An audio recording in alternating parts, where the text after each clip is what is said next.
আজকে চলে এসেছে আমার একটা পার্সেল। আমার বলাটা ভুল, আমাদের পার্সেল।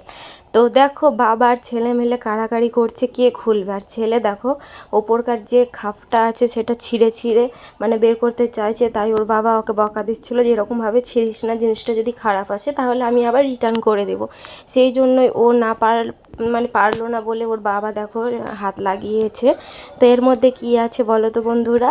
তো আমি বলে দিচ্ছি এর মধ্যে কী আছে। এর মধ্যে আছে একটা জুসার, জুস করার জন্য যেসব মেশিনগুলো এখন উঠেছে সেইগুলো একটা নিয়েছি। তো এই যে, তো এটা কিন্তু মানে কোয়ালিটি বলো কিংবা এমনি জিনিসটা একদমই ভালো আসেনি।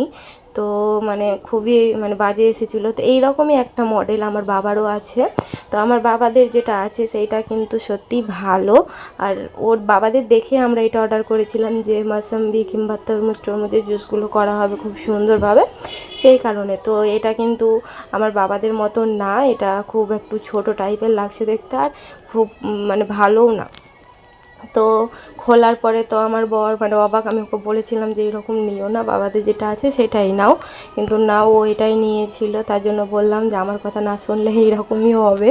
তো তারপরে দেখো ও কিন্তু একবার একটা মৌসুমি লেবু মানে ওর মধ্যে হলারে দিয়ে তারপরে পিসেও দেখেছিল, তো খুব একটা ভালো রস বের হয়নি, তার জন্য মানে খুব একটা পছন্দ হয়নি। তো এটাকে আমরা আবার রিটার্নও করে দিয়েছিলাম। তো তোমরা যারা নিতে চাও একটু দেখে শুনে নিও, মানে খুব অনলাইনের জিনিস মোটামুটি কিছু কিছু জিনিস ভালো আসে, কিছু কিছু জিনিস খারাপ আসে। তো আমি অনলাইন থেকে অনেকগুলোই আমার ছেলের ড্রেস ফ্রেস নিয়েছি, সব কিছুর একটা আমি লং ভিডিও নিয়ে আসবো, তোমরা ওয়েট করো। আর এই জুসারটা তোমাদের কেমন লাগলো তোমরা সেটাও জানিও। আমার তো বেশ একটা ভালো আসেনি। সবাইকে টাটা।